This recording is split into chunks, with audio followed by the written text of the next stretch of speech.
¡No se mueve!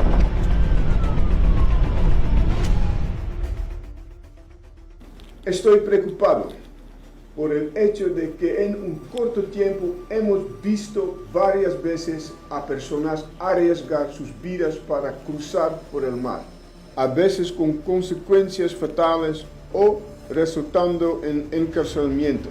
Por favor, sean prudentes y no lo hagan. La seguridad de ustedes y la seguridad de nosotros es prioridad.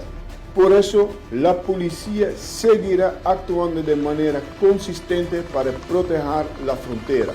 Si observan circunstancias sospechosas o quieren compartir información, llamen a nuestra línea.